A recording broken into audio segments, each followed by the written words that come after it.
Oke, selamat datang. Hari ini kita bakal bahas salah satu cerita paling luar biasa dalam sejarah manusia, kisah Nabi Yusuf. Ini tuh bukan cuma cerita agama loh, ini adalah sebuah epos universal tentang perjalanan manusia yang penuh liku-liku, dari puncak ke jurang paling dalam dan bangkit kembali dengan cara yang sama sekali nggak terduga. Coba direnungkan pertanyaan ini, karena ini inti dari semua yang akan kita bahas.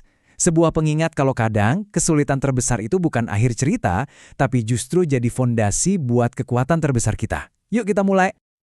Oke, kita mulai dari awal banget ya. Dari mana semua ini berawal? Sebuah mimpi. Mimpi dahsyat yang bukan cuma menjanjikan masa depan yang gemilang, tapi juga menyulut api cemburu yang sangat berbahaya. Nah, di sini kita kenalan sama Yusuf muda. Dia dapat mimpi yang luar biasa, sebuah pertanda takdirnya yang agung. Tapi, seperti yang udah diperingatkan ayahnya, mimpi sebesar itu juga yang akhirnya jadi pemicu semua masalah. Dan rasa iri itu, wah itu benar-benar menggerogoti hati mereka. Mereka mikirnya simpel, kalau Yusuf nggak ada, semua perhatian dan cinta ayah bakal jadi milik mereka. Sebuah rencana yang lahir dari keputusasaan dan kecemburuan buta. Nah, ini yang keren banget. Kisah ini tuh bukan cuma milik satu agama, universal banget. Artinya tema-tema kayak harapan, pengkhianatan, pengampunan, itu tuh nyambung ke semua orang, dimanapun, kapanpun. Makanya ceritanya ada di banyak tradisi selama ribuan tahun. Disinilah hidup Yusuf jungkir balik. Ini momen di mana dia jatuh ke titik terendah, memulai jalan yang panjang dan super berat yang akan membentuk siapa dirinya kelak. Coba lihat perbedaannya, kontrasnya gila banget kan? Pagi hari dia anak kesayangan yang punya masa depan cerah, sorenya dia udah di dasar sumur yang gelap, dibuang, dikhianati sama keluarganya sendiri.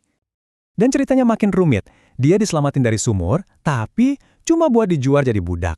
Bayangin, dia dibawa ke negeri asing, Mesir, bukan sebagai orang bebas, tapi sebagai barang dagangan. Babak baru yang penuh ketidakpastian pun dimulai. Begitu sampai di Mesir bukan berarti masalah selesai. Justru, ujian baru dimulai.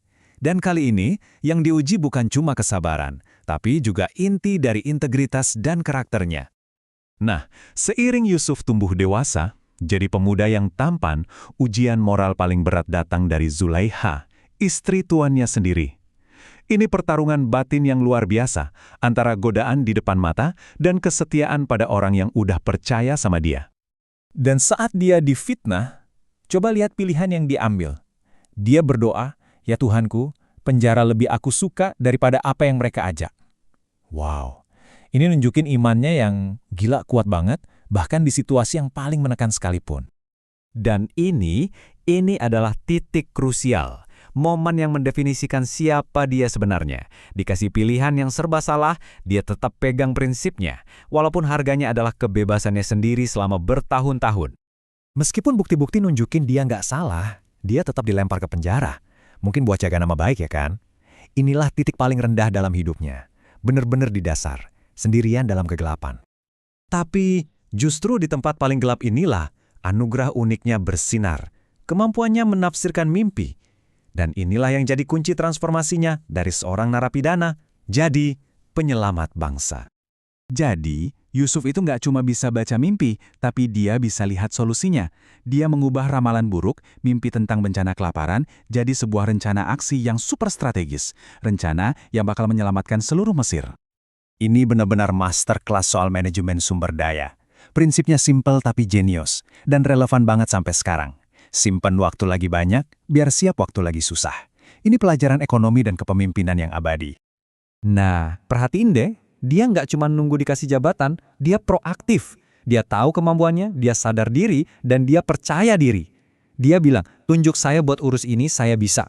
Dan akhirnya, dia pun diangkat jadi bendahara Mesir. Oke, sekarang Yusuf udah di puncak kekuasaan. Dan takdir, dengan cara yang luar biasa, membawa masa lalunya kembali ke hadapannya. Ini dia, klimaks emosional dari seluruh perjalanannya. Ironis banget kan? Saudara-saudara yang dulu ngebuang dia, sekarang datang, berlutut di depannya minta bantuan.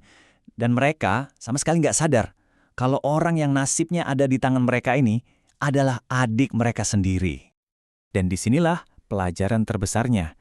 Di puncak kekuasaan, saat dia punya semua alasan dan kekuatan untuk balas dendam, Apa yang dia pilih? Pengampunan. Pengampunan total. Dia memutus rantai kebencian dan penderitaan puluhan tahun hanya dengan satu tindakan belas kasih. Jadi, semua pelajaran ini, sabar, iman, tahan banting, sadar diri, dan pengampunan, itu bukan cuma teori buat Yusuf. Ini adalah hal-hal yang dia jalani, yang ditempa lewat penderitaan nyata. Dari gelapnya sumur sampai terangnya singgasana. Jadi, pertanyaannya, kenapa cerita kuno ini masih relevan banget?